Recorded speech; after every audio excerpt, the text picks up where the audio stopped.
always think I'm gonna do. Hey. I'm just trying to get. I'm trying to get ready for Don't do it. it. Let's go. Don't I'm you do trying it. to get ready. I don't know what y'all. Hey, cause I was about to say something so Oh, alarming. were you? And you know how we talk, it just gets so Mhm. bad.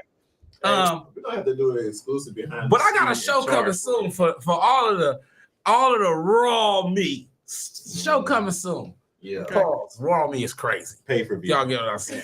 It's gonna be very, very on how me and Lil John talk. It's gonna be Green Peel Organization.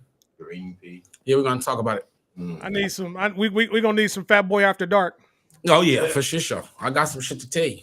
All right. Well, meanwhile, just go ahead and start sharing your videos, yeah. man. We about to go ahead and get it started in a minute. Come on now. Like usual, we wait for a few of you guys to come in. Bring y'all your know that ass we on here. in here now. You know what I mean? Come on now.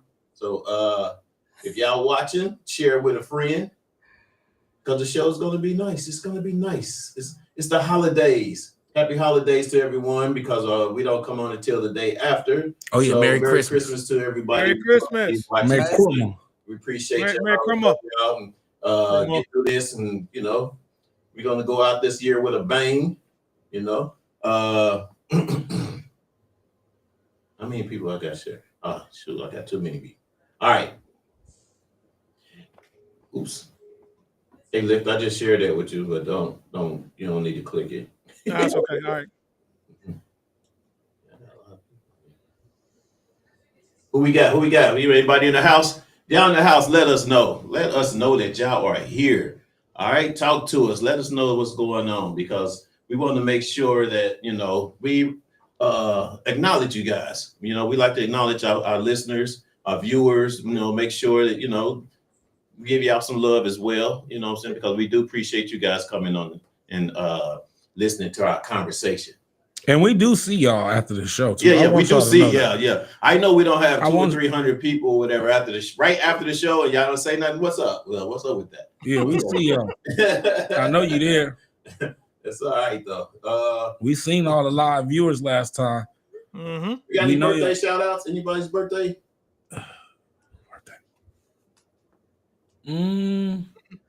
That's a shame. Y'all ain't got no. My cousin was like a week ago. Happy birthday, cousin. My cousin Maisha. Shout out to her.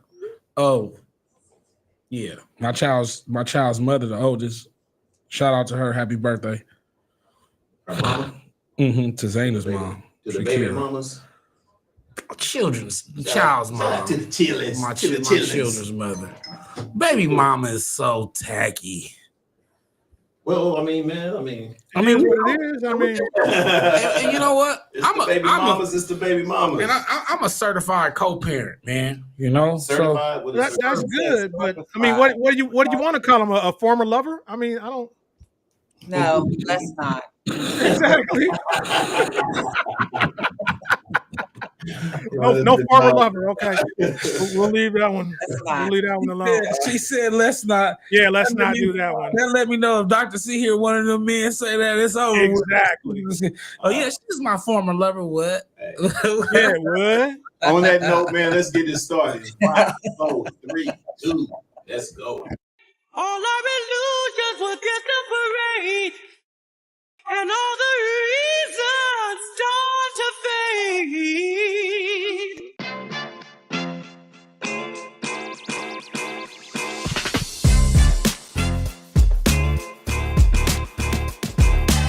What's up, everybody? Welcome to Reasons, the show where you can give your reasons why you think what you feel about what we're talking about today.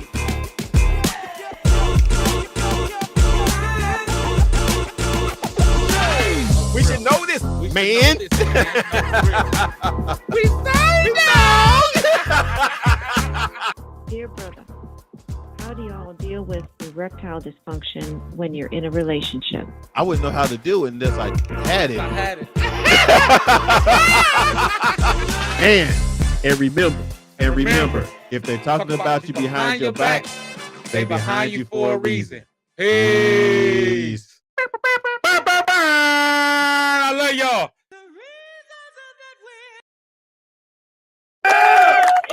Let's go. That boy was about to sleep. Yeah, I was over here. Sending texts.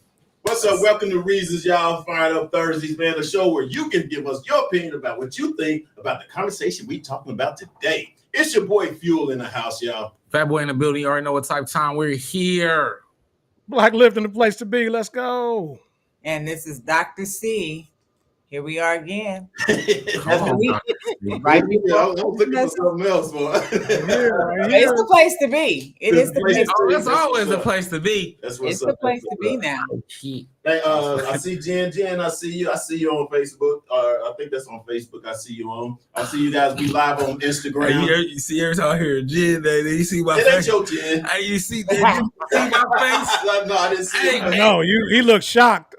Anxiety rushed my whole body. I said, what? I said, who? Because you That's said one of my somebody. friends, Jen, I see you. Anybody else? You guys tap in, say hi, so we know that y'all here, so we can put y'all in on this conversation. All right, that's how it's go on. All right, man, we're gonna go ahead and get it started. We're gonna pop right on out with it, man. Things you do on the first date, things you would do, and the things you would not do.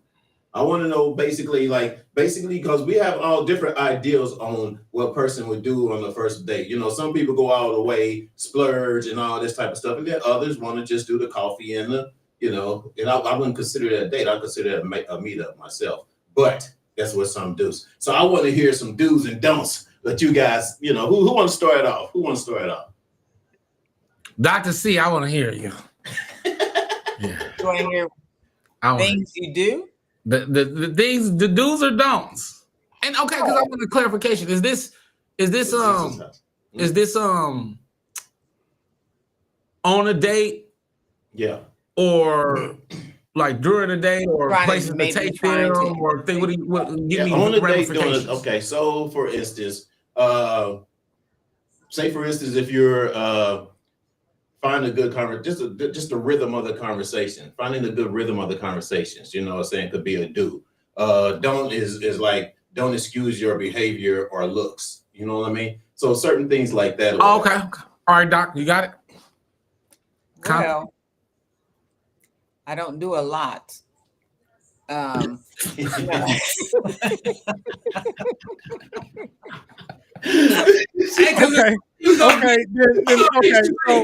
So Dr. Cotton, what we're gonna need from you? Listen, what we're gonna need from you, okay? Because I think this is another Fuel special. You can write down notes on what. But listen, so Dr. Cotton, what would turn you off if somebody did it on the first date? Let's look at it like that. Let's do that. I like that. So no, real talk. I think when you're going out, I know that date thing I don't like, but You don't if like somebody that. Hang says, out. can we go hang out? I think when you're going to hang out, you go someplace where you can just can talk, like you can actually have a honest conversation where you can ask questions, get to know the person. When that's in the flow, then okay, depending on what the questions are and the answers, this may be good or may not be good. But when you realize that, okay, it's a dud, then you just got to count your losses that it's a dud. Because obviously, if there's anything at any point that really like turns you off, then there's going to be some other stuff that follows that, because whoever that person's character is, that is just their character. You can't change people at this point, depending on how old they are, to try to make them be something different, or talking about, oh, well, I'm going to hang out with them, or I'm going to stay in there because I could probably fix it. No, I'm not into fixing anybody. When you're a grown man, that means your parents have raised you to the best of their ability. So you should know some things and be able to hold a good, genuine conversation. And I don't like guys that talk about themselves all the time. Like we can be hanging out and all I'm listening to them is roll down everything they got, everything they do, what happened with their last relationships, why they feel that they all that. What the woman has to be, like the young lady was talking about last week about how you want to be a wifey and you doing nothing that a wifey does when, same thing about a man. How are you trying to put a person in a position to act like they're your wife and you've done nothing to show them that you're really interested as a man to step up to the plate to do whatever that may be? So those conversations I'm not into. Okay. I put everything out on the table. like we play in spades. It's all coming out because I believe transparency is key. You can't get a good hand if you don't put it out there. So What about just a conversation of validations to, engage in empathy and validate the other's person's you feelings can, of every yeah. conversation. But the conversation goes into that. See, if you're having a great conversation It with should someone, just be natural, huh? it rolls into that. It's not forced. You not have to dig deep to ask questions or to probe into their life. Like when you and a person are connected and you're really vibing, it just flows. That's when things become natural. So then it allows you to say, okay, I don't mind hanging out another time. So let's, before we close the end of this hangout, let's talk about if we're interested in, hanging out with each other a second time. So if you hang out a few times and it's still flowing naturally and it's not anything forced, then okay, this person's being genuine, because people are going to tell you who they are a lot of times unless they're trying to hide something. And then you got to figure out between what's real and what's fantasy. Because some people feed you their fantasy and then got you caught up in that, thinking that their fantasy is their reality. No, it is truly their fantasy, because they talking about they live, they got a nice house, they drive these great cars, they got a nice job, and next thing you know, you look up and you calling them, they don't answer the phone. Now they missing. All of a sudden, they don't like to talk on the phone. They only text. And then after that, it's like, well, where you live at? Oh, I live over here. But you find out they live someplace else. Some of them in the basement of their parents' house because they, got laid off. What about that? Like telling, say for instance, on the first date or whatever, what I'm saying? Some guys want to try to either take you home or pick you up. And on the first day, you guys engaged, you talked and everything, whatever. But the first day, is it safe enough to to have the guy come and pick you up, or is it still one of those things where at least the first date you meet that person there? I'm driving just in case I got to escape. I'm out. Yeah. So one thing I want to touch on is, to me, what's very important is to qualify what is considered a date. Yeah. Because what needs to happen is, with that person, just like I told you with my current wife, I'm in Dr. C's camp. The first time you meet, y'all both need to drive. Mm-hmm. It needs to be a public place. Mm-hmm. Y'all need to get together. Y'all need to talk and understand and see if this is even a person that you're interested in going on a date with. Because that person could be so self-centered and just sit there the whole time. And like I said, I met my wife at Starbucks and we just sat there and we talked. Did you consider? You know what I mean? It wasn't a big deal. Did you consider that just a meetup, or was that considered a date? I personally considered it a meetup. Okay.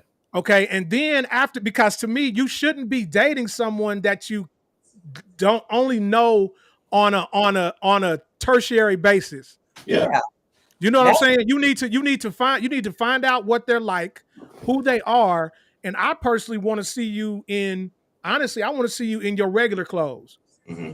I don't want to see you all made up, dialed up, pimped out, whatever, blase, because that's not the way you're going to be all the time. On your first date with me, girl, I don't. I agree, and that's your problem. But okay, whatever. No, for real, I agree. You don't have to come looking all shaggy and raggedy. Who said shaggy and raggedy? We're talking about date, not the meetup. I understand meetup. How do you quantify a date? You don't even know the person. That's what I'm saying. I'm saying that when you first talk to someone, you guys are engaging and y'all talked or whatever, and you had, like, for instance, Lyft had a meetup, right? After that meetup or whatever, then you will go interested. You learn enough about that person to say, I want to go on a date with you. You know what I'm saying? So I'm talking about that initial date after. You know what I'm saying? He's saying that was their first date. No, he said for him, he considered it. That was a meetup. But see, you need to actually go and meet up with a person a few times before you really say you want to date them. Because the reality is this: you can talk like twice, and then by the third time, somebody's saying, okay, I want to take you on the date. Now Jekyll and Hyde shows up for the date because Okay, so that's what I'm saying. That's my point, though. If that's what I'm saying is after you do all the talking, I don't care if you meet up 2 or 3 times, like you're saying. But when it comes to initial first date, you know what I'm saying? Then I don't know because I don't have an initial first date for about 6 months. For about 6 months. So it's a bunch of about 6 months. Look, let me tell you something. It's crazy, Dr. C. 3 to 6 months is by 6 months, I'm going to know if I'm really, really interested in a person. And let me tell you guys this why. Because when you are hanging with the person, you're getting to see there's no pressure. And I think people miss the whole thing. Yep, there's I no agree. pressure when you're hanging out with somebody. You can just literally be yourself, good, bad, and different. But when you get to see the ugly side, now you get to ask yourself, do I really want to stick with that? Come on now. And not calling guys can prolong and being all this what you're saying, and then the first day you still gonna end up finding out the real deal. Let me tell you something. If I would have, there's a guy, you know what I'm saying? Like, so let me tell you an experience. I had a friend, and we were hanging out. So he was making it, and he says, can I call his boyfriend and girlfriend? No, you cannot, because I don't know you like that. And then when there was some things. How long was y'all hanging out? No, this is just hanging out the first 3 months. So let me tell you what happened. Within the first 2 months, I knew that it was not going to work because of what he needed and how there were a lot of things that very needy because of his situation that he was in. I know me. I'm not gonna coddle you. And then I need you to like Liv said, if you're not a good single, you're not gonna make a good couple. Right. And that's the point that people miss. A lot of times people want to be in a relationship because it covers their imperfections. And you can't be covering your imperfections sliding under the radar in somebody else's situation because you're trying to make it seem like you good and you down with something. So within the first 2 months, I said, hey, we're not good. So the reality is this. You may be a nice guy. I may be a nice woman, but we're not the guy and girl for each other. Yeah. Okay. And but so do you think, let me ask you this then.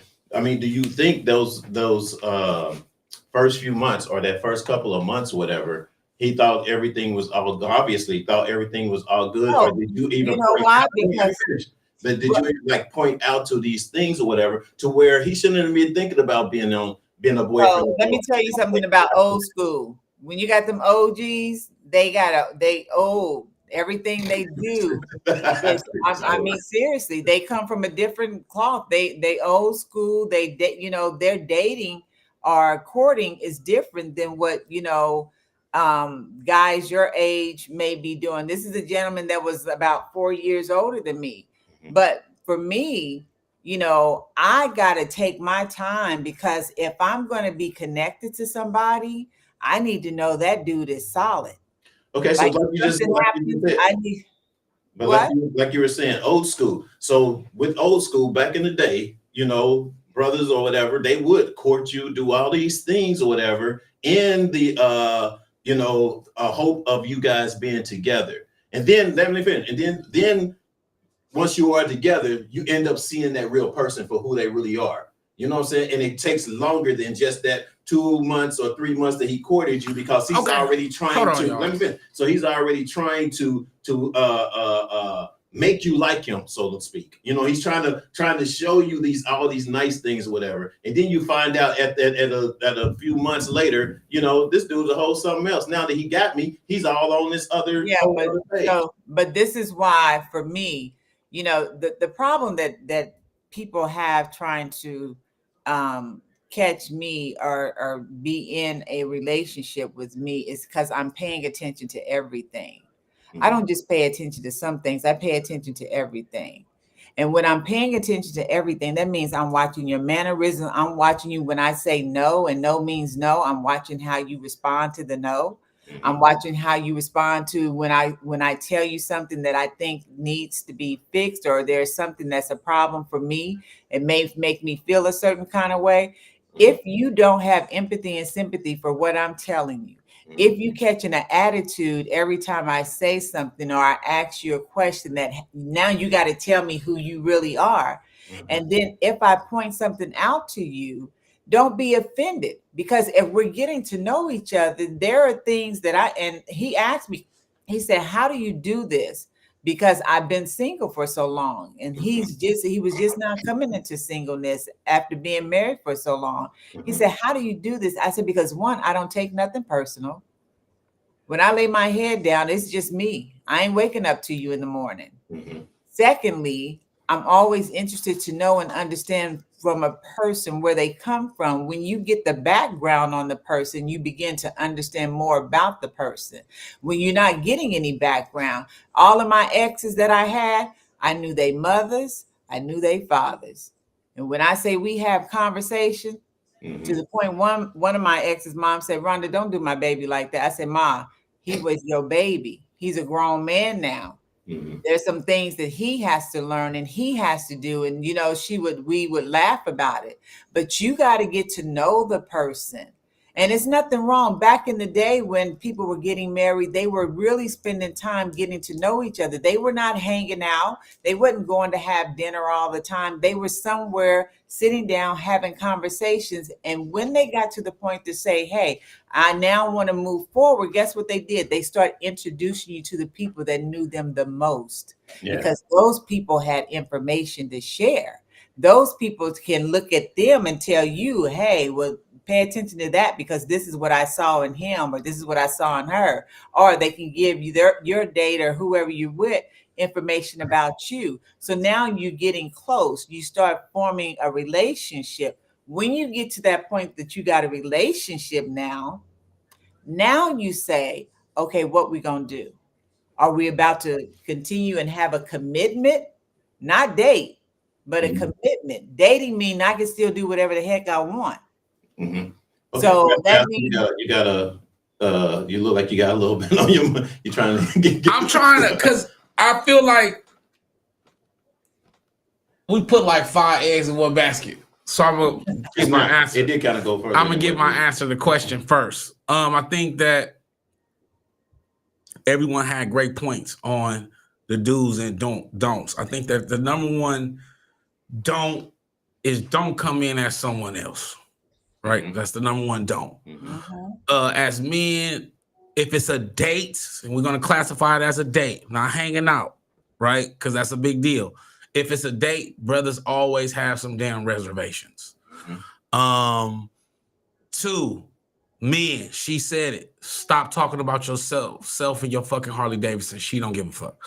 Excuse my language. Another don't. Don't be ashamed of your transparency.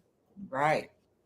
Right? Don't excuse your behavior. Don't excuse your behaviors for her. Exactly. Okay. Do be respectful, a gentleman, and open to conversation. Don't be over offensive. Don't take shit too personal. Yep. Most importantly for men, stop being a cornball. And what I mean by that is stop using your material gains to manipulate these women to be who you want them to be. Just be your authentic self. And that's one of the points that I was getting at as well. Is basically that's what guys do. You know what I'm saying? They use material things. They use whatever. I think people do that though. I think women do the. I think women do the same thing in a sense of, because me and Dr. C was talking about that, right? Yeah, if they're not right, genuine, because some women, so men do it with money, right, and lying about what they have, but women do it with expectation, right? Or this certain kind of woman she's supposed to be, right? We were just talking about like some women are play both sides of the fence of I'm only kind of messing with you because I can get something from you, Yeah. but I'm playing like I'm holding up the expectations as this is wife material Right, and this yeah. is a wife status that you're holding me up to, and this is how you date a woman, right? But in the same breath, she's really looking to replace you with the real husband. Yeah. Right. Hello. You get what I'm saying? And so we have to be aware of that as well. Okay. I think that when we say men and women, we both do it, we just do it in different ways. But I think that when men do it, it's so much easier to identify. Because Because, like Dr. C said, it's so easy to know you don't got no chicken. Right. So once again, men, stop lying about not having no chicken because she know you ain't got no. Right. Jill said, when people rush, it makes me wonder what they are hoping. I don't see about them before we get too far in it. And she's absolutely right. Anytime a person, man or woman, what'd you just read? What'd you just read? Jill. starts Jill, what's rushing, out there now? anytime a man or a woman rushes you into a relationship with them, then there's something going on something because going on. they're trying to bond over, like I say, love bomb you, or get over somebody or else. get over in ways that that will distract you, and so a lot of times if they can distract you, then they can mislead you, and then you get stuck dealing with somebody that you not necessarily would have been saying, I'm going to be with this person. This is why it's important not to just jump straight into a bed with somebody. Because although the intimacy may be wonderful, but he may be a jack. And now you stuck with a jack because you were stuck on the intimacy. Yeah. And then if they can get you to that, then, all of these little words that come with the intimacy. Oh, I love you. You my boo. You my babe. You my this. You my that. And so if you're a person that's weak, you're going to fall for that. And then you'd be stuck. And then this joker done walked out the house and he done went to somebody else's house, or she done went to somebody else's house. And you sitting there talking about, well, I thought it was us. No, boo. It was us for the moment. Not for real. But I'm out because I'm doing what I want to do, which is what I like to do. And so a lot of people don't understand that. This is why I say, take your time. Build a relationship with a person. In a couple of months, you'll know whether or not that's your guy or your girl. And it doesn't mean it's not right or wrong if it does not work. What is the lesson or what is the gem that you can take from that? Because there's always something you can get out of anything when you're hanging out, dating, or whatever. There's always something in it that you can take away from it and say, you know what, I need to use this for the next joker that come along. Right. Aziza Berry said, I was going to say, no, I'm just saying I want to recognize them before we Heather, Jen, Tony G, I see y'all on Facebook, on Instagram and Facebook. Say something. Holler at us. If you got anything to say, holler at us. All right, go ahead. Aziza Berry says, I think y'all have differing views on dating and going on an actual date. I agree. You're right. Aziz, I think that society as a whole, right, misconceived them both. I think they intertwine them. I think that just because you're going on a date don't mean I'm necessarily dating this person. But I think that because we're such in a rush to either get in a relationship or getting into intimacy, that we kind of merge them together. Well, we dated, I'm on a date. And so since he actually took me on a date, then I'm okay with having given sex to him. Or if she actually went on a date, I think she likes me, right? Because we've misconceived the idea of both of them, and we've merged them together. I've been on, and that's why I mean, like, I've been on actual dates with girls, not that I don't care for, but that I'm not going to marry. That's what I meant by that last week. Right. And so, but I've never dated a girl that I didn't care for. Does that make sense? Right. Yeah. Right. I never dated a girl I didn't care for, but I've taken women that I wasn't going to do anything with on some of the greatest dates.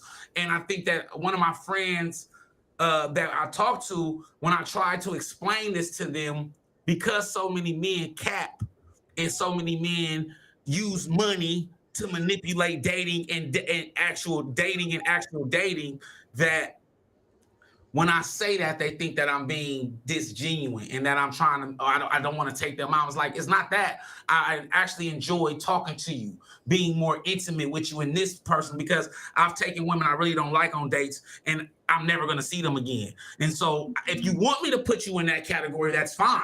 But if you want to actually have some consistency with me and for me to actually like you, you may want, like Dr. C say, like Blacks Live say, you may want to be cool with these meetups, with these hangouts, because the girls I always take on actual dates, I might not never date them.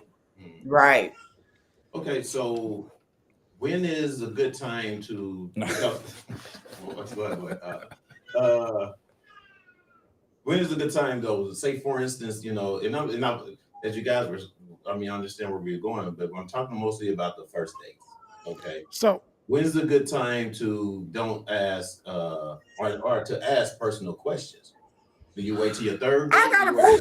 Oh no, off the cuff. I'm asking personal questions. And I kind of think, because this is my thing about this, right? Are we, because this is real, right? Are we on an actual date or are we dating? Because if we on an actual date and you ask me a personal question, it may be invasive to me. And now it doesn't matter. It doesn't mean, because I have to do this with women too. I'll answer it, but in the back of my mind, I'm like, oh, you picking. Right? Because if I came in here like that on you and I started to ask certain personal questions, you will be like, oh, he's just being he's being sassy, like the women say today. I think that it should be organic.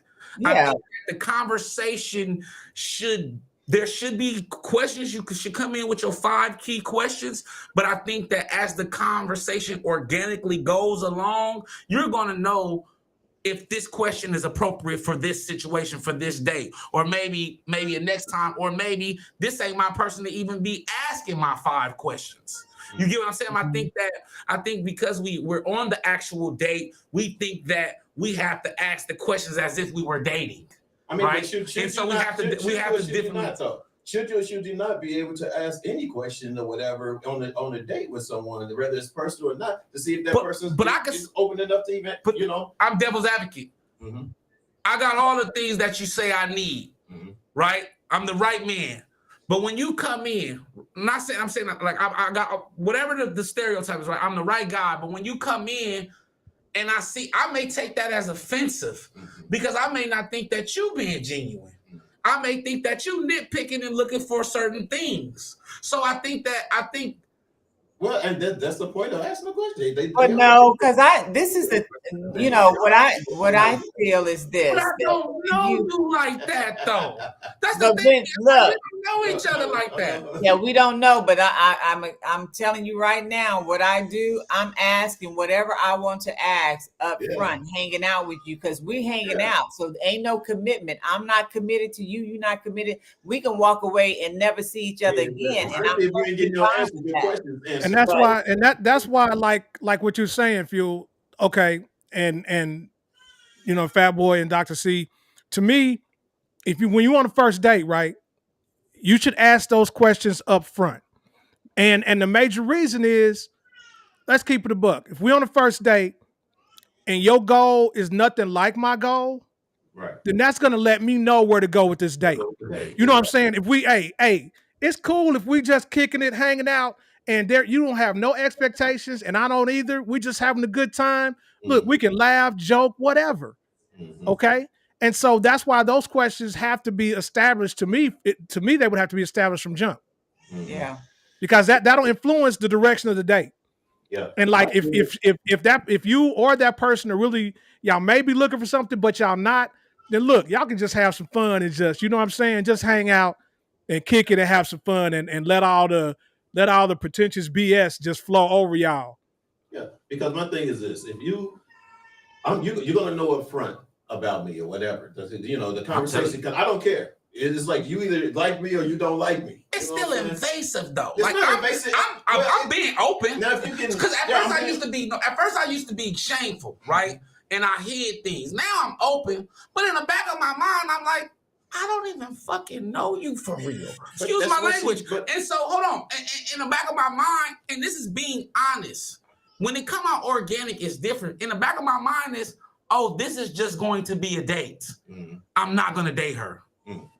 You, Right. in the back of my mind, you just blew the date. But that's what what's needed to keep from fucking going off. I mean, or prolonging the day for months and months or however long or whatever. You get it right up front. Like, you know what you make that decision. Okay. If she's making that, if she's asking you something, then you got you thinking like, well, damn, I don't even really know you like that or whatever the case may be. But she wants these answers.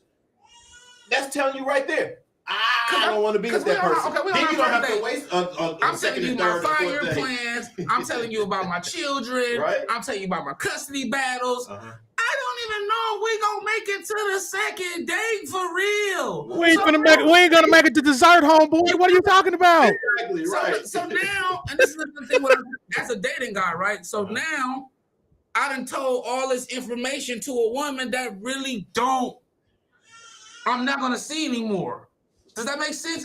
I kind of get what you're saying, but if that's because you don't feel comfortable with that person already, that means that you don't. If I'm taking you you don't feel like serious, you're gonna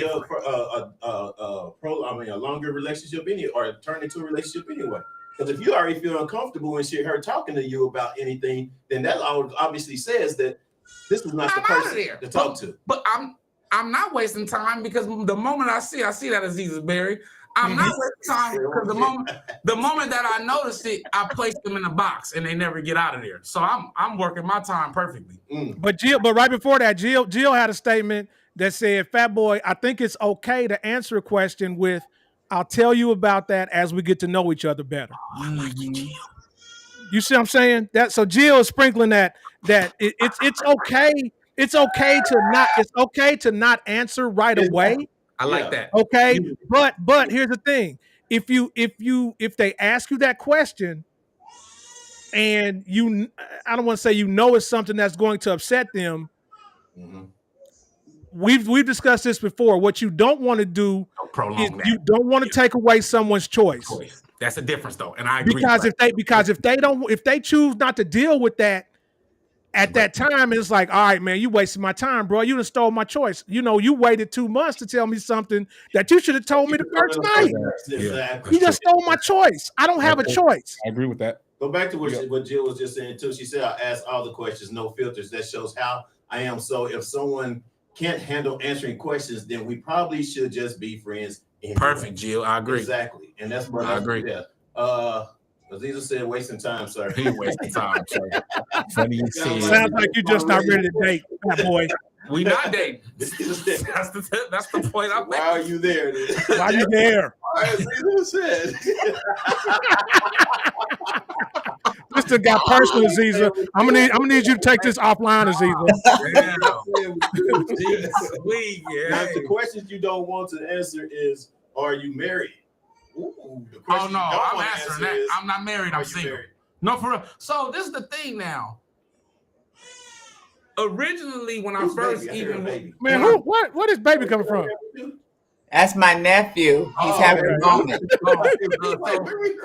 When I first started really dating, not like going on actual date, that's two different things. When I started dating, I do understand what each individual y'all talking about. It is key and it's very important when you're moving forward in a relationship. That's two different things. But I think that because a lot of times people are scouting, that it's a waste of time and it's a lot of bullshit banter. So I am open with answering the questions. I am open with being honest. But I also have realized that it really don't matter. What I mean, it doesn't matter in the sense of if you gon', like Black Lip said, if you're going to tolerate me, you're going to tolerate me. If you mess with me personally, you're going to mess with me. So if I tell you, as long as I'm not hiding that I got 17 kids or I got a wife, certain things like Jill said, I'll answer as we progress on in this dating thing. But just to answer your list of your future husbands on our first date, I'm not doing that. And when I do, I'm going to realize that not only are you doing this to me, you doing this to every man that you date. And that also, in its sense, is a red flag because it's not organic. Okay. Aziza Berry says, I think it's crazy to take someone on a date that you have no intention on moving further with and not taking the girl you like and have been chatting with on any date. Just crazy. That's how it I is. agree, Aziza. I agree. I agree. with you, girl. We agree. Hey, but Someone is playing with your two things you don't mess with: the church's money and someone's emotions. Exactly. You know what I'm saying? That's crazy. Oh, Hey, I felt my leg go under the bus. Was that my leg? Hey, y'all, it's usually like cousins. Yeah, it's usually fuel. Now it's Black Lip and fuel that threw me under the bus. Just trying to keep it spicy. Just trying to keep it spicy. You know. Hey, y'all to be ashamed.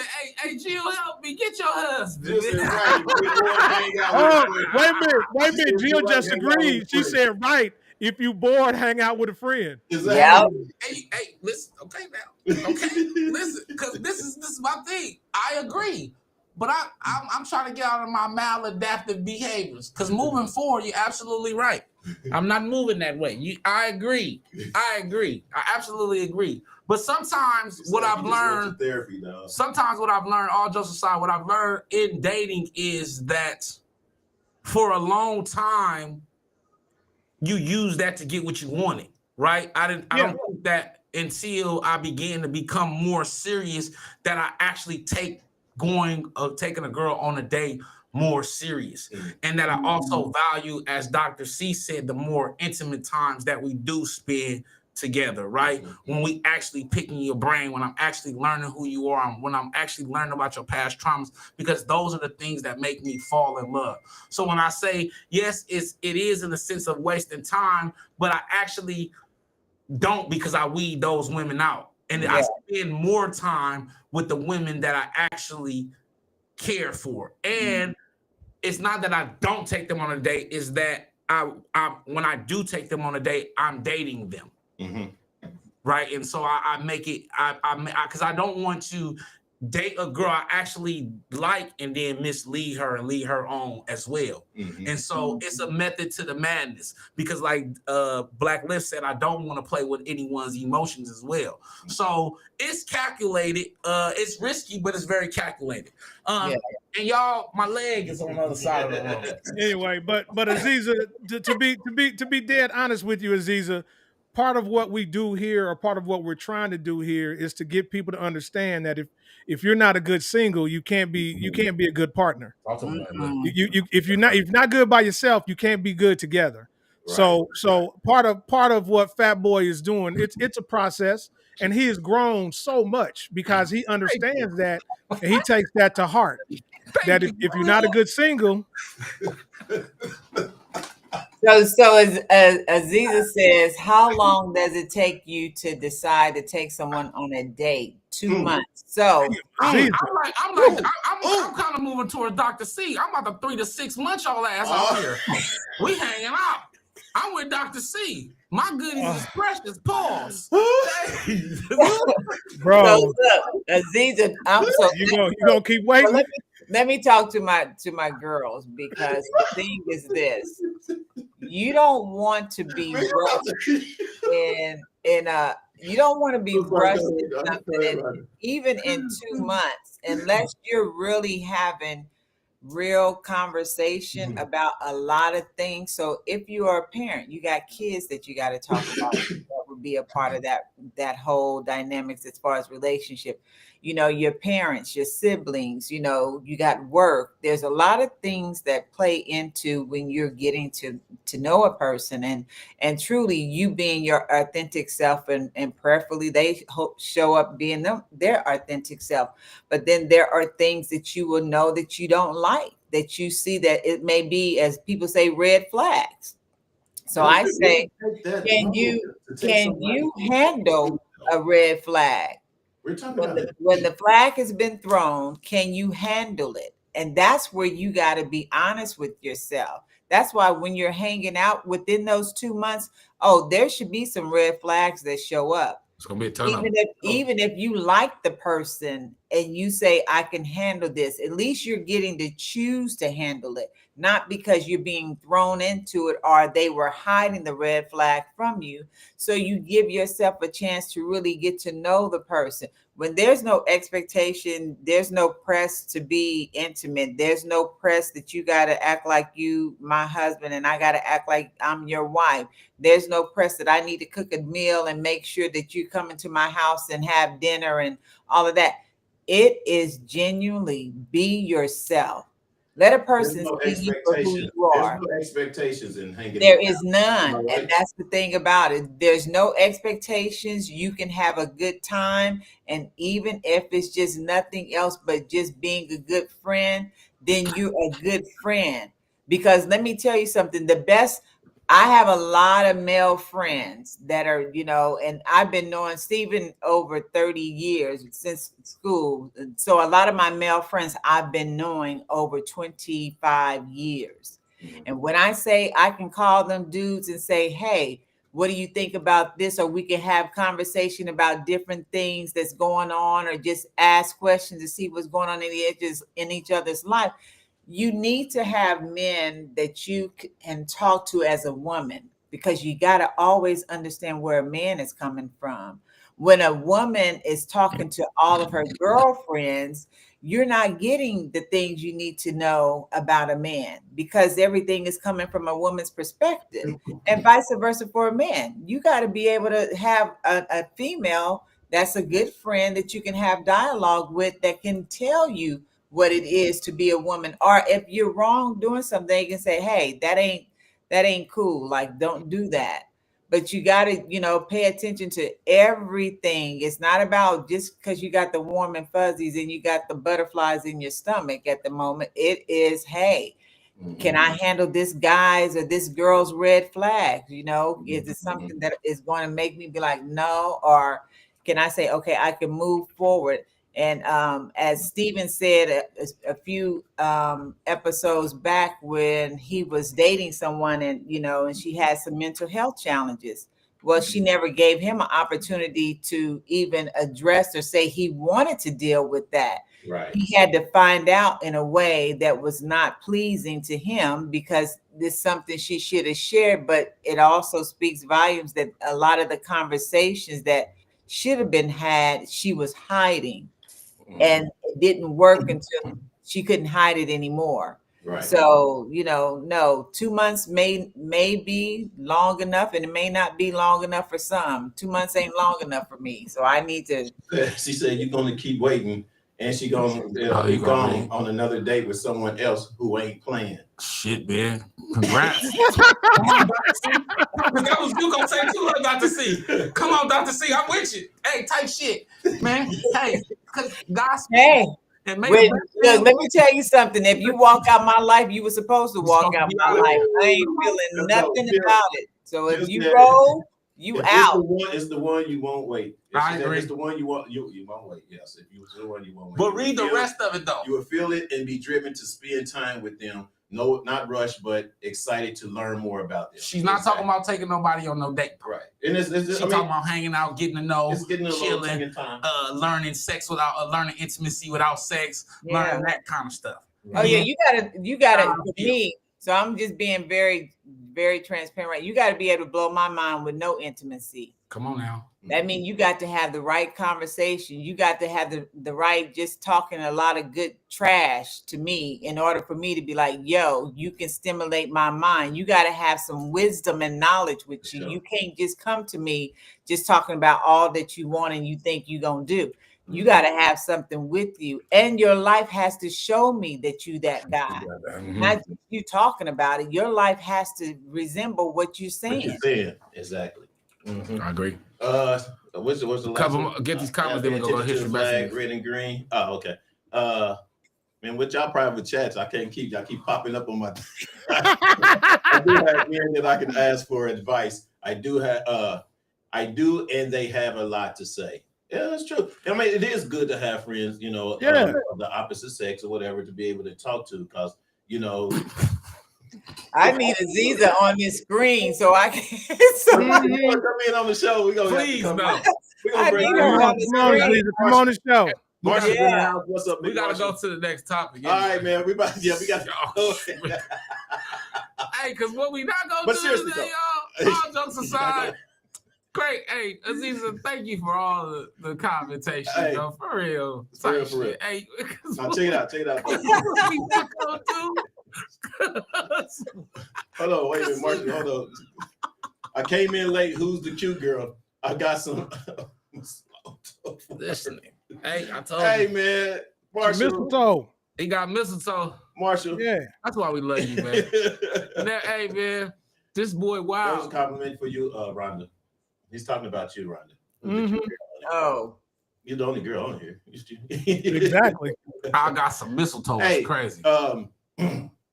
But anyway, from our perspective of what everyone's saying here, from what I'm gathering, right?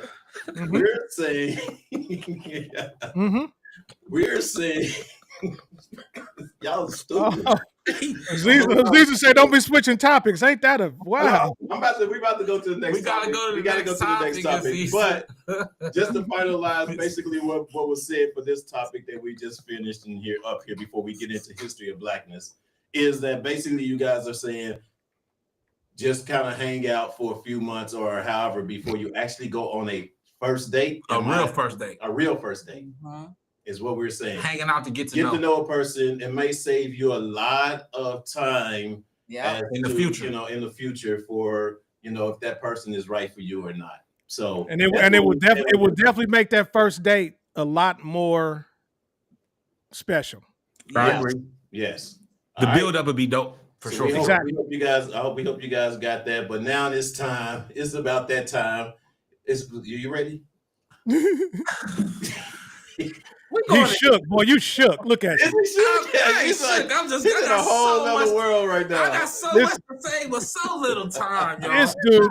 This dude is cooked. So, I know, right? Hey, Come on, man. Play salty your theme dog. music. Let's go. Hit the music, man. You All cooked. right, let's get in with Fat Boy. All right. We All about right, to we get got- into it with the history of blackness, y'all, with Fat Boy. Let's go. All right, man. All right, y'all. We in here. Give my clap too. History of Blackness today is a special one today. I wanted to say first RIP to Nikki Giovanni. Born June 7, 1943, passed away December 9th, 2024, just recently. She was a distinguished American poet, essayist, and educator whose work profoundly influenced literature, civil rights, and education. Born in Knoxville, Tennessee, and raised in Cincinnati, Ohio, Giovanni emerged as a prominent voice during the Black arts movement of the 1960s, gaining national acclaim for her early poetry collection, including Black Feeling, Black Talk, 1968, and Black Judgment, 1968. Her writing, criticized by its raw honesty and revolutionary fervor, captured the complexities of Black life, resilience, and identity in America. Giovanni's groundbreaking work earned her numerous accolades, including 7 NAACP Image Awards, the Langston Hughes Medal, and 30 honorary degrees. She's reached stardom in the late 1960s and early 1970s, being one of the most celebrated poets of her time. Beyond her literary achievements, Giovanni was a passionate educator who spent over 30 years as a professor at Virginia Tech, where she inspired generations of students. Her contributions extended beyond the classroom as she used her platform to champion social justice, amplify marginalized voices, and foster dialogue about race equality and humanity.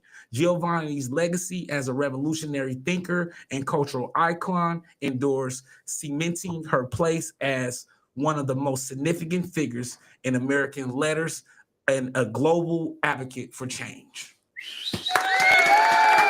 Well, some love for Nikki Giovanni, you guys. How old was she when she passed? 80 something, right? 80 something.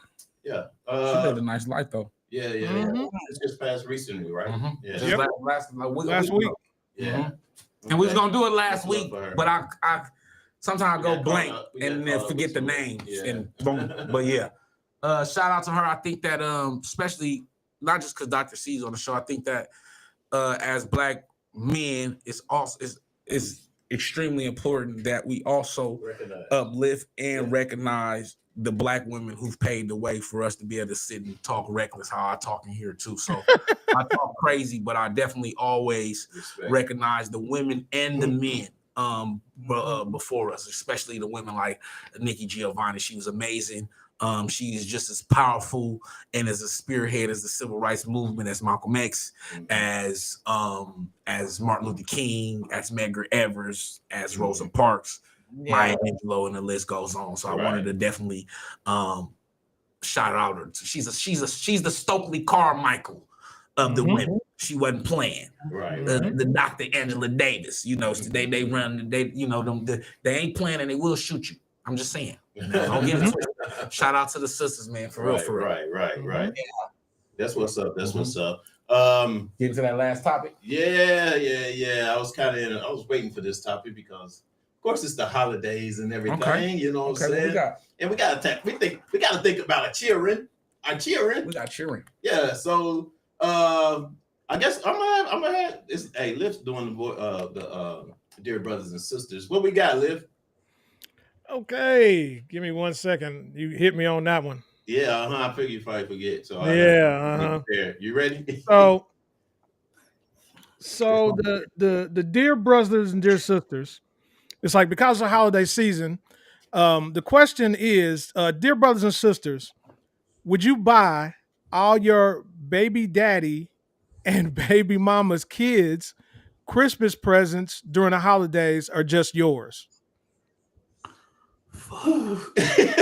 We both said That's a good question. I know everybody just took a deep breath on that one. I was about to say the most ignorant shit. No, so the reason this came up for me is that every holiday season, there are all these TikTok videos and YouTube videos of women and men that are not allowing their children's father or mother to bring gifts to just their child. And that they feel like that they should bring it to all the children that are in that house, even though they're not their children. And so what's the consensus on that, or what's your opinion, or what do you guys feel about that? I think it's definitely situational. I think that because the immature mind would be like, absolutely not, right? I think it's based on the relationship between the two, right? How y'all co-parenting. I don't think it should be mandatory, but I think it's based on the situation. In my situation, I'm only getting my girl something. That's just how it is. But now their fathers are also providing for them. But then you also have situations where. But would you expect their fathers to buy your kids something? That's what I said, situation, depending on how you are as a person, right? Because I don't want to say that, well, what if you going in, you done bought your kids these new clothes and new shoes, and then their dad's not doing that for them. It is going to create an environment amongst children, right? And I think that as adults, we immediately go into the adult mind, but these are children that don't have anything to do with. Exactly. And I do remember when I was a real little kid, and we didn't have it like that. And I remember Miss Hart, rest in peace, I'll never forget. Everybody was getting birthday presents. She knew my mom had lived in Detroit at the time, and my grandma at the time was, on drugs, battling addiction. And I remember her calling me up on the porch. And telling me that, hey, after everybody got their gifts and she seen everybody with the gifts, she gave me a scooter. And I'll never forget her telling me she gave me the scooter because no kid on Christmas, right, should have to experience not getting anything on Christmas. And I say that to say, I brought that up today because it's crazy on how long ago that was, but how that stayed with me for so long. And I'm saying that to say it's situational because you don't want to be so toxic where you are against it, right? But then you don't want to be in a situation where it's mandatory and I can't provide for my children because your children are not getting anything. I think that there should be just like co-parenting, I think that there should be a median. I think it shouldn't be mandatory, but I think that if you feel out the kindness of your heart, if you know the situation, then you shouldn't feel away if you did bring them a toy or something, right? One key thing you just said was the situation. Yeah, situational for sure.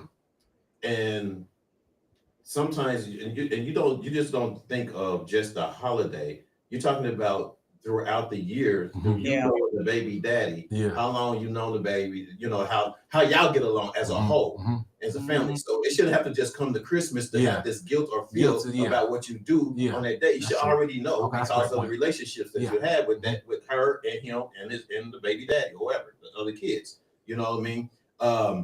My thing is this: if I know that my baby mama and her boyfriend or whoever she's with, husband or whatever she's with, is look at their family as a unit and not excluding mine because they just know that daddy's going to buy something for you and we're going to get this for the other kids or whatever because your daddy's going to do this for you and just for you.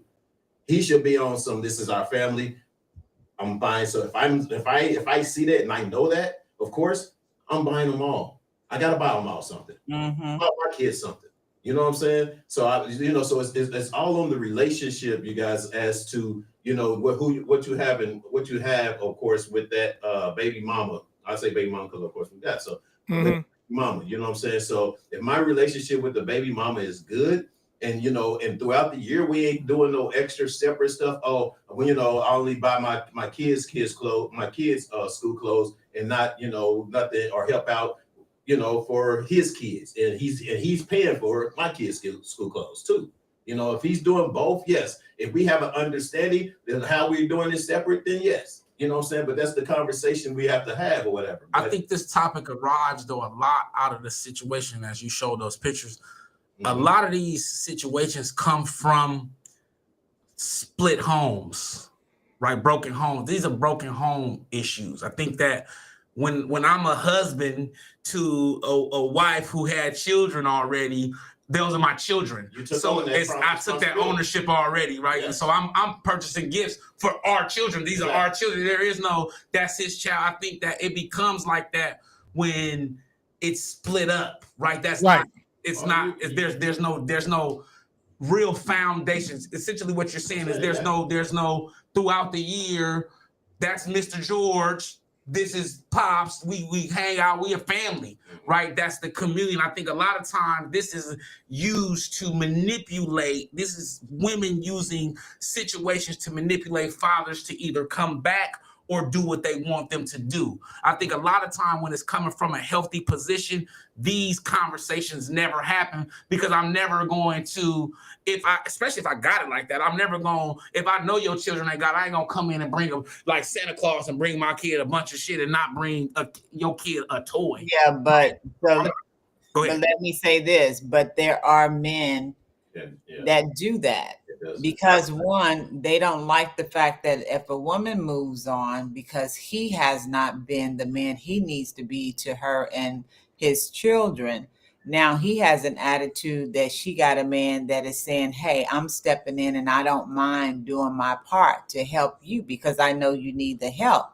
And so he's buying. So the one parent, whether male or female, that's angry or not in agreement with everything, they will just do for their own kids. They don't think about the other kids. I think we have to stop putting kids in the middle of adult situations. Absolutely. Because the children have nothing to do with being born. This is something that we decide to do when you lay down with somebody, then you making a choice that if I happen to get caught up and I have a child by this person, then if the child is still here, that's 18 to 21 years that we have to deal with each other, and there needs to be mutual respect for one another. We can't be saying one thing and doing something else, and then you can't take it out on the child. You never make a child feel like they're not deserving to be here, or you don't want them, or because you're here, you messed up the potential of a relationship with their dad or with their mother. Over here with us, everybody get a present. Right. Ain't no distinction. Mhm. Ain't no step, nothing. When all the kids are together, they are brothers and sisters, you know, and we as a family unit, me, my siblings, my parents, we treat everybody the same. There is no difference. And I'm telling you, it's multicultural over here. Lots of diversity. And when people see us, they just see one big happy group of people that are together no matter what, and everybody gets whatever. We look out for one another, because at the end of the day, all kids really understand is love. That's it. That a person loved me, that a person gave me something, you know, and at the end of the day, that's all that's supposed to be happening. We should not be sitting here because I got an attitude because you got a new boo, and I'm sitting over here and I ain't got no boo. But now you gone about your way. You done had another child with your boo. You living your best life, and I'm over here trying to struggle through whatever I got to struggle through. And now I'm not giving you anything because you already got what I desired to have, and I can't have it anymore because you moved on. So we just got it. We got Okay, but you, for Dr. Cotton, for what y'all are talking about, is y'all talking about step siblings and step parents and stuff I'm like just that. talking about What kids, period. Yeah, because what I'm talking about, and like I said, I would have never done this, but I know people, close people, that have 4 kids with 4 different baby daddies. Yeah. Okay. And That's what I was speaking of. That's why I knew the situation you were speaking of. Absolutely, yeah. Exactly. So these people ain't with nobody. But they got 3 and 4 baby daddies, and so now so baby daddy number 2 is provide. You know what I don't like is that they try to clown people for not buying stuff for all the kids. Do you know what I'm saying? That's why I said situation. Because if you paying your child support, you taking care of your kid, you bringing your kid Christmas presents or whatever. But baby daddy number 1 ain't doing shit. Baby daddy number 3 ain't doing nothing, or so on and so forth. So should you? So my question is, and like I said, I wouldn't do it. But there are people that are like, should I be obligated? You don't have to should the mother be mad if I don't bring presents for the other kids? No, so this is the thing. Depending on the relationship of the parent, the mother, and the fathers of her children. Now, if she's amicable and they get along and there's no drama, more than likely a person is going to do for the other kids, as long as there's no crazy going along. But if you're being crazy and disrespectful and cutting up, and he's the only one that is giving you child support, that when you call and say, hey, the baby need to go to the doctor, I need this for that. You can't down or disrespect a man when he's on his grind to make sure that his responsibility is taken care of, and then the other people are not doing their job. That's something you have to take up with them, and then be grateful for the one that is doing it.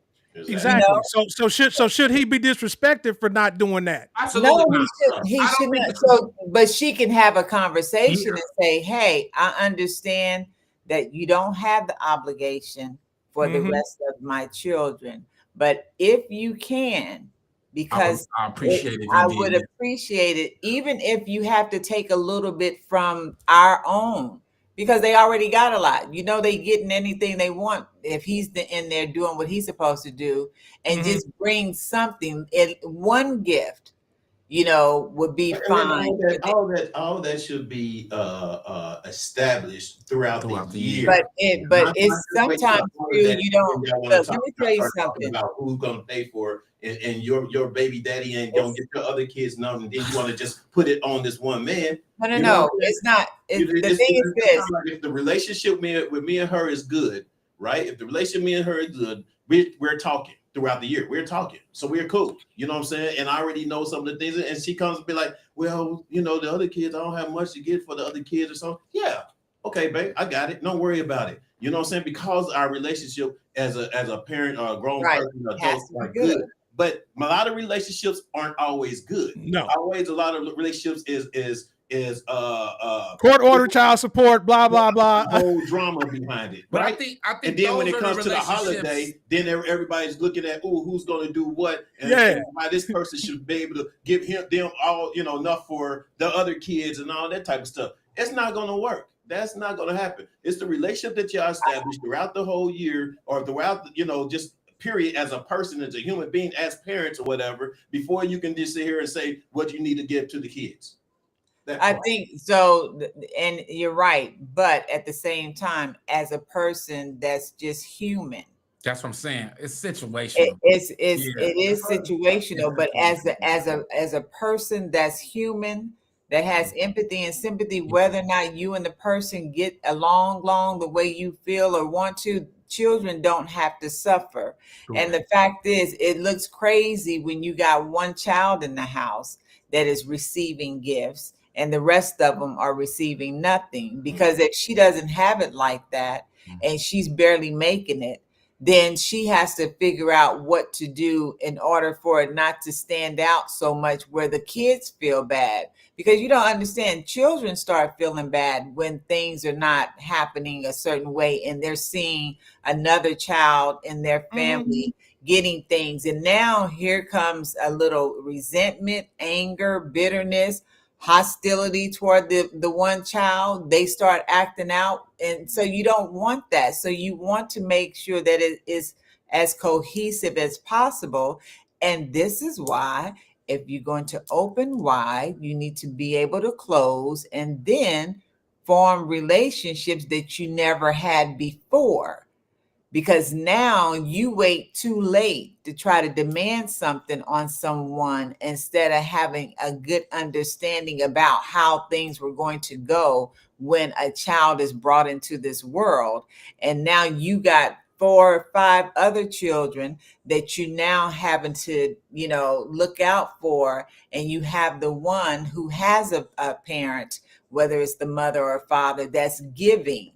That's giving willingly because they want to make sure their child is good. But no, it's not that person's responsibility, but a good person who believes that no matter what, they're going to do their part to kind of help ease some of the pain or some of the stuff that's going on. There's a difference in knowing the person and the person willing to do something as opposed to someone expecting him to do something. Oh yeah, you can't expect the person. You can't expect me if me and you are not getting along and we're not talking hardly and we going through court and fussing and fighting and we can't even deal with our own little situation with our thing, and then the holidays come up. Really, you expecting me to do this? But that's what I'm saying. Should you feel obligated to do that? No, but in that situation, those things arrive. That don't have nothing to do with the children. Even though it don't have nothing to do with the children, but it's what she's put for play of the whole situation. Period. It's not his fault. No, it's not. It's not his fault. But a lot of that time is those situations arrive when manipulation is into play. Yeah. Right. A lot of times, and kind of like Dr. Cotton said, it shouldn't be mandatory. But then as a human being, on the human being side, is if, right, in my situation, let's use me as an example. I bring my daughter stuff, but their mothers are going to make sure that their sisters have gifts. But now on the same breath, if I'm sending my daughter home, as we are, with bags of gifts, and her children aren't getting anything, like Dr. Cotton said, there's a resentment that's going to come up. And then also what could also happen is because you're doing that and it's already a form of manipulation, that mother could start taking out that energy on that child as well. And so that we also have to be, as a co-parent in learning, you kind of got to be strategic when you're doing that. I think when we do these topics, because a lot of men get the raw end of this deal, right, and it's used to manipulate it, we immediately, not necessarily jump in our ego, we jump onto the defense of this because it happened. But on the other side of it, they're manipulating, they're using the situation to manipulate the child, but it also could backfire. You could also say, hell no, well, I ain't bringing them kids nothing. But then when you go there, how it's happened to me, right? When you go there, they give your daughter bike away. Or, you know what I'm saying? Or because my daughter didn't get nothing. Or you get what I'm saying? And so then you also dealing with that as well. And so to prevent a lot of the madness and to also remain humane, right? I think that if it's situational, if you understand the circumstances of the household, I think that you shouldn't be obligated, right? Not at all, right? And you shouldn't be forced to. But if you feel in your heart and you see the situation, there's nothing wrong with either. Right. Yeah. But are you doing a disservice to your child? Because you're taking things away from your child. No. And I get once again, I get it.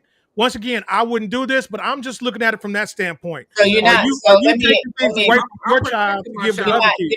No, because guess what? You don't just give your child gifts on Christmas. You're giving your child something all year round. Yeah. So your child understands your love for them when you're giving to them, making sure they're good. They're not going to be upset because you get their other brothers and sisters something, because they don't want them to go without. So they want them to have something too. So they're going to be happy that, look, my dad, bought you something, or my dad extended grace to my other siblings. So it ain't doing a disservice, because guess what you teach your children? The way you treat people, your children learn how to treat people. Yeah. The way you handle things, your children learn how to handle things that way. So if you're giving, and this is the one thing about growing up, my bonus mom, my second mother, she didn't make a difference between me and my sister and my brother that her and my dad had. We were all the same. Everybody treated us all the same. There was never any difference. So whatever belonged, whatever somebody got, everybody got. My birthday come, I'm close to Christmas. My sister getting birthday gifts like it's her birthday. She in January. But the reality is this: you don't treat. That's on the individual, though. That's on the individual. Yeah, but you don't. And that's also on the relationship that man had with your mom or whatever. You know what I'm saying? And it's basically it's my dad. But what I'm saying to you is this: everybody's not like that. Okay, and if you can afford that, what if you can't? What if you can't afford that? Let me tell you something. You can't all my money from child support and only get $200 a week because all the money go to her. Okay, so I don't have no money to buy the other kids. Okay, so can I put this in perspective? You sound like you got a personal problem going on. I ain't never had. No, seriously, on the serious tip, I've never had any problems. So let's put this into perspective, though, y'all. Let's put this into perspective. Let's say I go by that. I've been giving them, we rocky. Let's use y'all example. Okay. We rocky, right? She been manipulating me and she taking child support. So this year I said, fuck it. I said, forget it. I'm not buying those kids nothing. But when you go and see your son or your daughter back home, because you did not purchase those clothes, she throw every article away. What just happened to your child? Yeah. Right. Devastation. What asking? This is something I'm learning as a father, right? And it's because of y'all relationship. Exactly. But however, that's gonna cause her to have resentment toward her mother. No, it won't. Let me teach you. Hold on. Your mother manipulates her as well. Exactly. Let me teach you something. This is something that I had to learn. This is why, as I deal and become a father, I have to show up anyhow.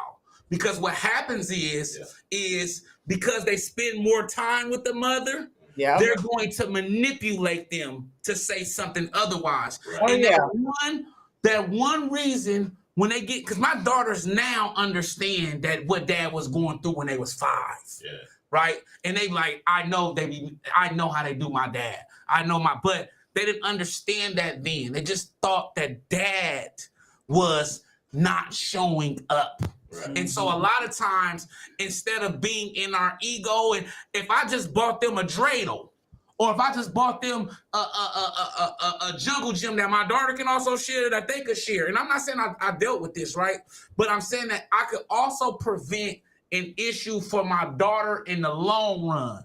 A lot of times we think we're sparing our daughter, or our children, but we really sparing our ego. Now, in the sense of like what Black Lift is saying, at the same breath, on the woman's side or on the person who has the child, you should not be using the child as a tool to manipulate their father or their mother. But in the same breath, when you understand how to be calculated, when you are being manipulated, you understand that you damned if you do or you damned if you don't. Another example, I had my daughter just getting custody of her. This is literally like 6 months ago. Right. And basically, my child's mother was giving me a hard time.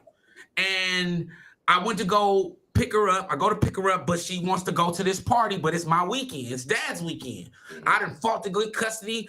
I did all of this stuff to get custody, but it's dad's weekend. But my daughter wants to go to her sister's party, right? So dad is like, nah, this is my weekend.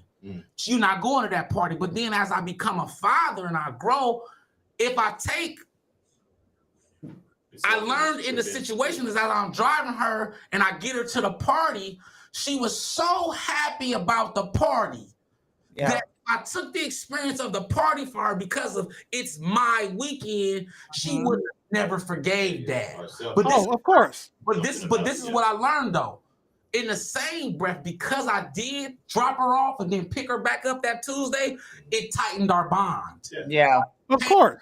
It changed her idea of pops. And now, but guess what though? Had I not did that, I stuck to the weekend. I did everything I was supposed to do, right? I didn't take her to the party. What would have happened was when I took her home, I would have left room for her mom to manipulate the situation on why dad is a bad father. But what I did is I reassured my fatherhood, right? I reassured my daughters that not only is dad for you, but dad wants to see you happy as well. And not only want to see you happy, he's still gonna show up again and he's gonna sacrifice his weekend for you as well. And you didn't go in a state of mind of selfishness. But I originally you was going I was tripping. And it took that's why I love therapy. It took my therapy. She said, hold on. What we don't want is we don't want to have other people's actions dictate the way that we move. Right. When she said, I said, I had anxiety, y'all. I was throwing up fluid in my stomach. I was tight about it. But after making the decision, I'm able to actually convey this to y'all on the importance of it. And I get, I love it. Like the relationship in the last year between me and my daughters, because I don't take the approach a lot of times that we should or we feel we should, is becoming deeper because I may have to humble myself and go cry in a car. Right, because these girls need to see that as long as dad is showing up, as long as he's around, we okay. You get what I mean? And so I agree with the lack of obligation. Just to close it off, I agree the lack of obligation, or that you shouldn't be obligated. But I also agree with the doc in the sense of it's situational, and if your services is needed, and if you ain't got it, or if you do have it, you can make something happen. Because like I said, that lady did not have to give me that little $15 scooter. It probably broke 2 days later, but it was just the fact that she gave it to me. And so I do appreciate y'all. I got real vulnerable. I know, right? I'm just therapy right there. Yeah, but like I said, these are the kind of topics that need to be had, and what people, like I said, unfortunately, in a lot of relationships, your children don't get that, or they won't learn that until much later in life. Yeah. Because it's like they say, there are people that have had estranged children for years because the other parent wouldn't let them see them or wouldn't do anything like that. And basically that's all someone as a parent could do, was just sit there and wait. You know what I'm saying? Wait until the truth is revealed, and then they actually come to see them and they say, okay, this is what daddy said about you. This is what mama said about you, or blah, blah, blah. Mhm. But the truth will eventually come out. Unfortunately, sometimes it's early, sometimes it's later. So late, and that was so funny you said it. That was the thing that the real reason why I stepped up tremendously this year as a father is because I was there, right? I was like, I'm gonna just wait till they're 18 and I'll sort it out. But as I start to unpack in therapy, If you have the opportunity to do it now, then that's what you did. That's what makes you a great parent, because you have the opportunity to do it now. So hard, but no, I was where you were, Blackman, where you said like I'll see it when they're 18. But as I started to unpack therapy and start to realize all that stuff from my childhood coming into my adulthood, I started to really realize the impact and of the presence of a father, right? Yeah. And that I was needed. And so I said, forget it.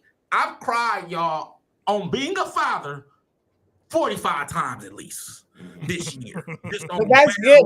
Fighting and getting through it. But it was the greatest experience that I've had because I'm able to tell my other brothers, don't wait 18 years. Because a lot of men go with that ideology. Don't wait. I don't care if you gotta go to the court and put yourself on child support. Let these babies know that you're present, because what happens is by the time they get 18, yes, they're going to be more understanding, but also there's going to still be 12 years of trauma that you can't even unpack because they're not even vulnerable enough. Because they're going to say, why did you not fight for me? Why did you not be there? And why did you not fight? And so as I got older and realized that I was not saying these things to my parents, but I felt these things about my parents, I immediately become more proactive as a father, because of how important it is.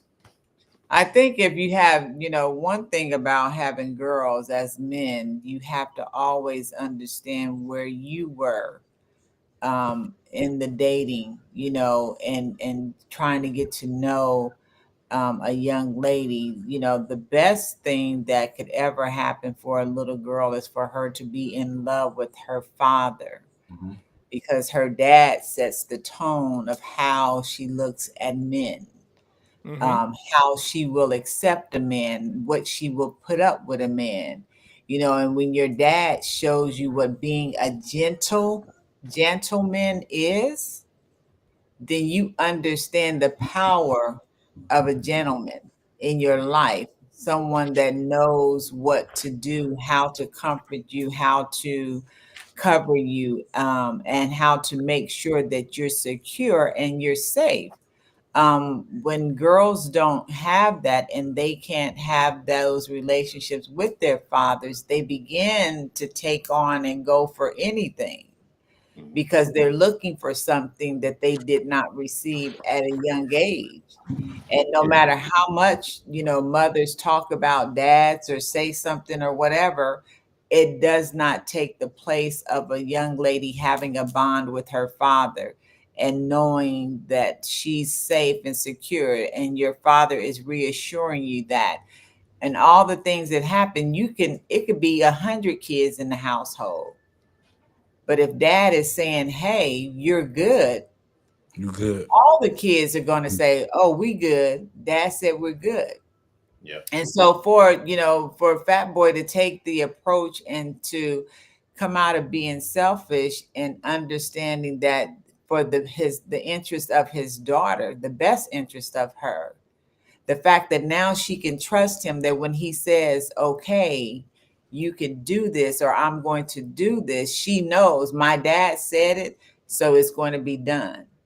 And then it'll be a bargaining where he can say, hey, okay, we've done this, or I did this, but can we do this? And then we can do something else later. And guess what? She will say, okay, now we're learning how to communicate, but also learning how to, not be so caught up in myself things of what I want, but now I have to negotiate with my dad. Yeah. We can negotiate what can be done or what can't be done, or maybe later on we can do something else. If now I just need to go do this with him, whatever the case is. But these are tools that kids need. They have to learn how to cope. Yeah. They have to learn how to deal with all of these different personalities and different things that happen. And when you are in a household where there's multiple kids and probably multiple fathers, you're having to learn all these different personalities because you don't know. You don't know what's going to happen. We're gonna get more into. I mean, actually, we need to get on the topic of that alone. We need to put a topic on that. Go for actually. yeah. Not just because the thing is, children in a relationship or co-parenting. Well, I think we did a show like that last year, right? Didn't we, Black Live? We did something like that last. I wasn't here that time, bro. I don't think I've been here. I ain't been here a year. Been here that year, huh? Almost. It's going almost. It's getting close, but yeah, I missed that one. But yeah, but definitely need to get on, a topic like that or whatever. Real quick, man. It's almost time for us to get out of here. I don't want our viewers to think we've been ignoring them because we've been. Oh yeah, we got to get comments. I know. Ziza says a good topic. I don't know. Sometimes I don't even want to read some of Marshall's stuff. Marshall, so yeah, Marshall guys talk about absolutely. You know we do. Yeah, Marshall, for real, man. Sorry that you went through that, and that's crazy to give your bike away. Yeah, that was young too. That was years ago though. That was years ago. Said, no, Jill says not a better gift than having more toys. Yeah.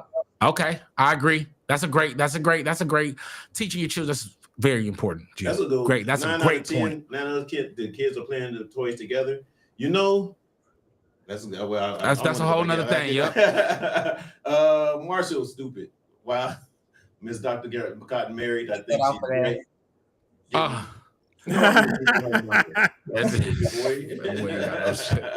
It says our uncle would buy a household gift, something that we all could use. I agree. That works. That'll work. A video game, a Sega. Yeah, that's a good one. That's a good idea, as opposed to to the question that we were asking is, instead of feeling like that you're giving something just to that one kid or the other baby's daddy or whatever, get something for the family. Mm-hmm. You know what I'm saying? And you'll still be looked up to, it's doing something for them, or they see that. You know what I mean? That was a great answer. Mm-hmm. That's crazy. What'd you say, Marshall? You bought him a dreidel, fat boy. Fat boy, you Jewish brother? Hey, a dreidel was hilarious. I did say dreidel. You said dreidel. I was like, what does dude get dreidel? What the? Really get dreidel from? Who the hell plays with dreidels anyway? Good catch, bro. Puts their child's feeling before your pride. Thank you, Gio. I appreciate that for sure. Kids never forget. Never forget. Make it work. Let them know you care. Amen to that. You better. And last one. Fat boy, the work you're doing on yourself is the best gift you can give your daughter. She will have the best version of you that will affect her so positively. Thank you, Jill. Thank you. I appreciate that. I do. Now I'm gonna tell you this. In the process, I remember when we get out of here. I remember though. I sat in the car after I dropped her because at first I was dropping my daughter off at the police station. Yo, it was so crazy, right? This is just like 6 months ago. So I was dropping her at the police station, and one time just was so bad for my set in front of Salty Dog, Lil John, you always hear, and I cried probably about 15, like real grown man snot tears. And when I went to talk about it in therapy, it made me realize what I talked about. It was all my ego. Nothing went wrong. Everything happened the way it was supposed to happen. It's just she offended me. It hurt my feelings. It messed with my ego, and it made me feel away. And after that day, I started to co-parent different with them. You know what I'm saying? Yep. That's it. All right. Good. You got it out, man. I had to get it out of there. You got your therapy today, baby. That's what's up. All right, once again, man, happy holidays to you guys that's been watching. Hope everything goes well through the holiday season. Do not drink and drive. Please don't. Stay safe. Rhonda, I know you out of town as well, so stay safe and have fun with the family. Also to you, Liz, because I know I'll probably talk to you later, but still, you know what I'm saying? Have a good holiday, man, with the family. Tell Jill we're praying for her to get better holidays as well. And of course, Fat Boy bringing me dinner, so I'm cool. Yep. And tell Jill, like he said, tell Jill we love her. Yes. Yeah. She's still here. She here, y'all. Yeah, tell Jill we love her. That's what he was going to say. He got nervous. I ain't nervous, Jill. We love you. We appreciate your support every show. Your insight, your comments are always engaging. And I'll be saying this if you wasn't Black Liv's wife, for real. You're a very intricate part to our show, and we appreciate you for sure. Yeah. I got a good one. I told you. Yes, you did. You got lucky. What you got before we go? Hey, just like everything else, Merry Christmas, Happy Holidays, Happy Hanukkah, Happy Kwanzaa. Mm-hmm. Whatever you get down with, Mm-hmm. do you. Feliz Live your best life. I want everybody to stay safe. Like in my name, take an Uber, take a Lyft. Mm-hmm. You know what I'm saying? Yeah. Don't be out here trying to drive and drunk drive or nothing like that. Dr. Cotton, safe travels as always. Fat Boy Fuel. Love y'all. You know I love you, man. Yes, sir. I love y'all too, man. That's all I got. Yes, sir. Peace out. Cotton, you know I like to hear the ladies' voice last. You know, to hear all these dudes. Hey, what you got? See, Marshall then fell off on fuel. Marshall, man. Well, it is always a pleasure for us to come together and have great conversation. Thank you to everyone that has participated. Aziza, we have got to get you on here. Yes, we do. You can be a guest with us because, I think it's, imperative that the conversations that we're having to have them. Mm-hmm. This is a lot of things that are, that people don't want to normally talk about. Because they don't want to really hear the truth, or they don't want to have to check themselves. So absolutely, the fact that we're able to do this, and it's no love loss, it's no thing hard. It is just real, true life, y'all. We're talking about real talk. This is real stuff, and these are the things that a lot of people are going through in this world. So it's not just the fact that we've experienced it, but other people that listen have gone through this, or they know someone that's gone through this. So, enjoy your holidays, be safe. And until next time, stay good, be true to yourself, take care of yourself, love yourself, and protect yourself until next time. That's what's up. And remember, if they talking about you behind your back, they behind you for a reason. Hey. All our illusions will get the parade, and all the reasons start to fade.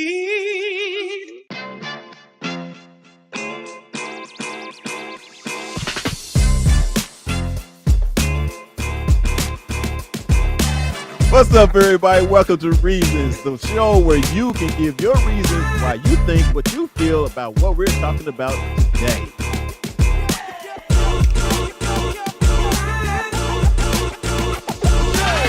We should know this, man. We say no. Dear brother, how do y'all deal with erectile dysfunction when you're in a relationship? I wouldn't know how to do it unless I had it. And remember,